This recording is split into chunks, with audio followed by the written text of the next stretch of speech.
Hello everyone and welcome! The Model to RC conversion continues, as today I've got this 39 Chevy Coupe back on the bench.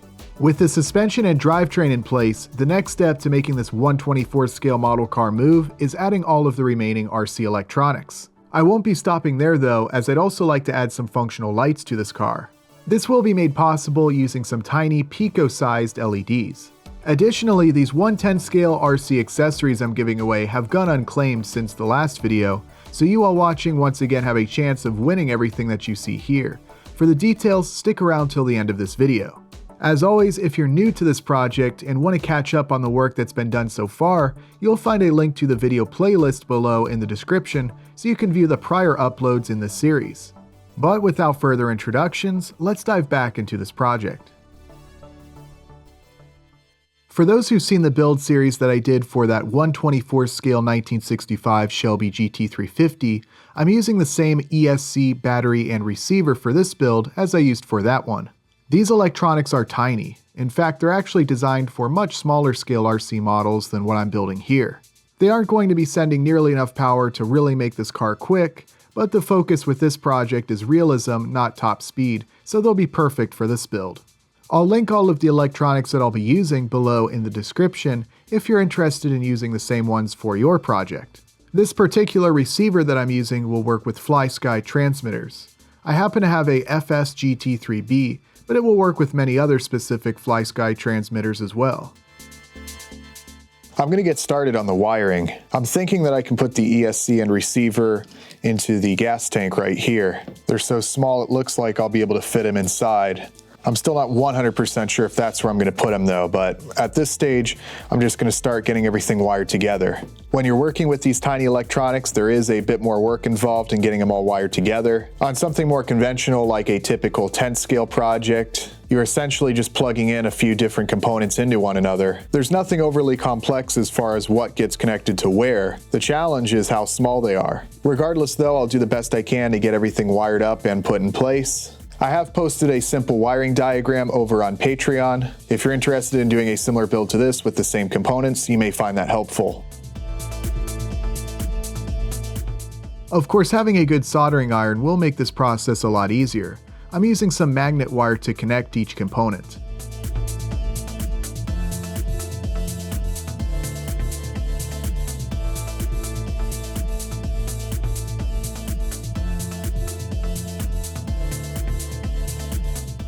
So I'm making some progress. So far it looks like I am going to be able to fit the ESC and the receiver into the gas tank. It's going to be a tight squeeze, but I think I can do it. I am going to go ahead and cut a notch onto this side of the gas tank so the wires can sit down a little bit lower. I'll have some wires coming up through the floor, which I'll solder to this, and the battery can just sit in the trunk. But hopefully so far so good. I'm going to finish soldering and then power it on and hope it works.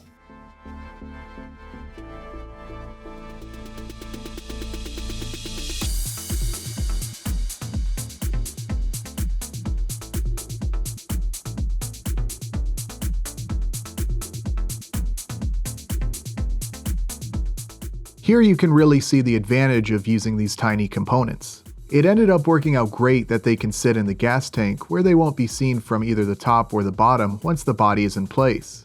It seems like the further I get with this project, the more like this model was made for these types of RC conversions. I've been really lucky when it comes to getting everything to fit.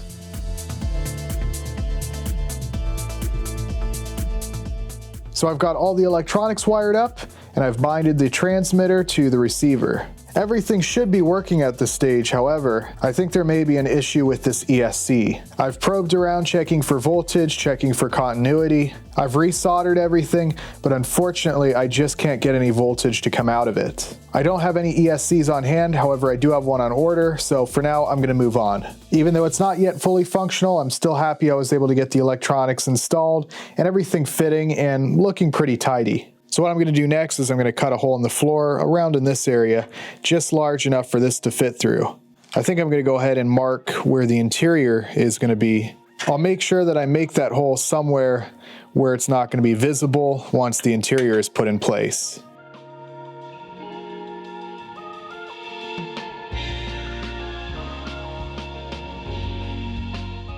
Being able to mount all of the electronics on the frame means that there will be plenty of room in the trunk for the battery. I can even fit one much larger than the 70 mAh LiPo that I'm using currently. I was able to easily make a hole just large enough for the plug to fit through, and once the interior is in place, it won't be visible. To change the battery, I can simply pop the upper half of the body off for easy access.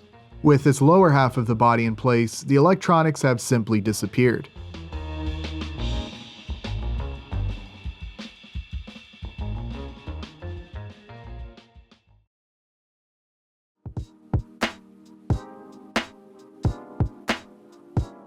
I'm really happy with how it's turning out so far. Whether you're looking at it from the top or the bottom, the ESC and receiver are completely concealed. These wires here run to the motor and the steering servo. I used some glue to secure them to the frame rail, and I think once I get those wires painted, they're going to really blend in. That's one of the reasons I really like using these tiny electronics. While they don't offer much when it comes to speed or performance, very little hacking and compromise is required to get it to fit onto the model car. Once I get this ESC swapped out, the car will be good to go. I'm not stopping there though. I'd actually like to add some functional lights to this car. I ordered this Pico LED light kit from Evan Designs. I've used some products from Evan Designs in the past. They offer a wide variety of different kits and different size LEDs. These Pico-sized LEDs are absolutely tiny. This kit gets you 4 lights. These are all warm white lights. However, when ordering, you can specify what colors you want. I would like the taillights to be red, so to do that,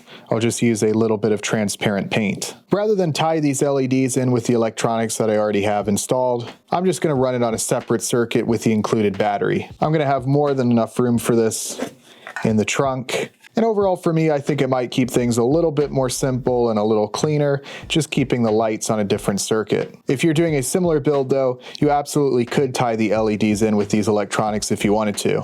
The kit also includes a simple little on-off switch, a very nice setup all around. Always make sure to test the LEDs prior to installing them on your project. And what I need to do now is figure out what modifications I need to make to the body to allow these LEDs to fit.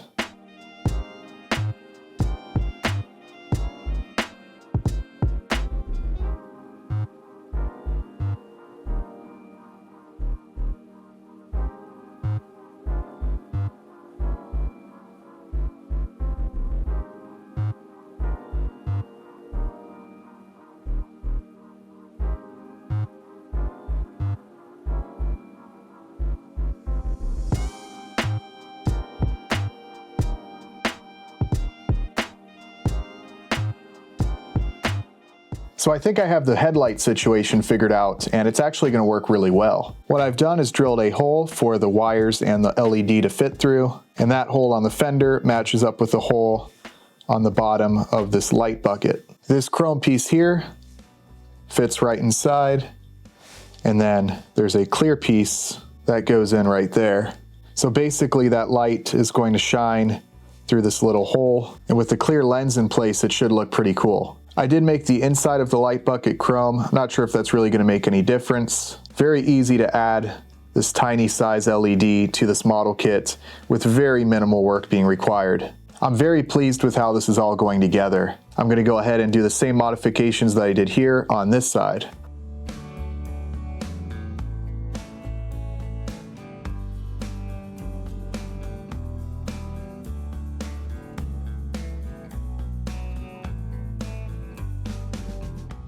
So at this point I've gotten about as far as I can. I can't start gluing until everything has been painted. There's enough length on these wires that I'll be able to run them underneath the body and come up this hole right here. These wires are so small, and after a little bit of paint, they should be very discreet. Modifying the headlights was easy. I have a feeling though that the taillights are going to pose more of a challenge. Look how small these are compared to the headlights. I can't just drill a hole and stick the LEDs inside like I can with the headlights. I'll have to see what I can come up with.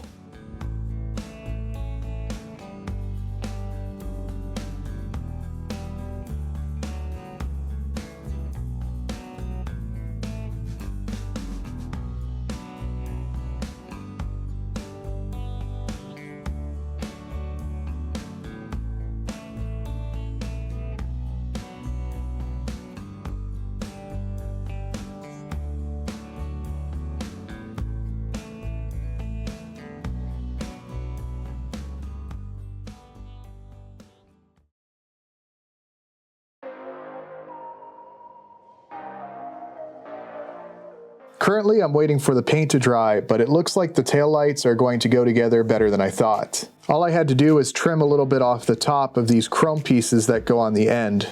Then I super glued each LED into place.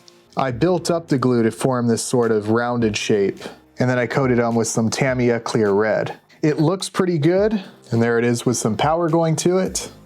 It looks a bit better in person than it shows up on camera. These are just so small, it's kind of hard to film. Just like the headlights, I'm not going to glue anything into place just yet. I need to wait until the body has been painted. One final thing I need to do is just drill some holes on each side for the wires to run through.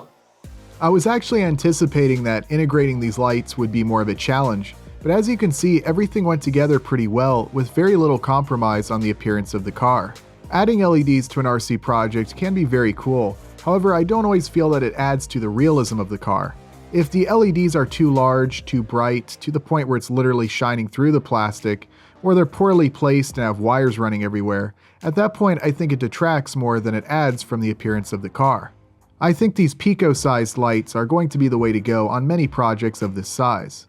I'm really happy with where I'm at right now. It may not look like I've made a whole lot of progress, and I'm a little bit bummed about the ESC, but I've managed to cross some pretty crucial steps off the list. I've got all of the electronics installed, and once the body is put in place, they'll be almost completely hidden. I've also managed to make a few minor modifications so I can add some functional LED lights. I will post some links in the description below to Evan Designs. Definitely check them out if you're interested in getting some tiny LEDs. They've got a wide variety of different products. Basically, at this stage, all the hard work is done. It's essentially just assembling a model kit. I'll be getting this 39 Chevy body painted and assembled and figuring out a way to mount it to the chassis. I'm really looking forward to that, so definitely stay tuned. I'm very excited to get this car painted, but before doing so, I want to give you all an opportunity to win some awesome 1/10 scale RC accessories. These would go great with a variety of 1/10 scale builds, whether that be a drift car or crawler. I drew a winner in the prior video, however I've not received a response, so I'll be drawing a new name from this video here. All you have to do is leave a comment below, which includes #giveaway, just as you see it on screen. Make sure you're subscribed to this channel and don't miss the next part of this build series, as I'll be selecting a name randomly. Thanks everyone for your participation and best of luck. I certainly hope you enjoyed today's video and be sure to stay tuned for what's to come. As always, thank you all very much for watching, and I'll see you next time.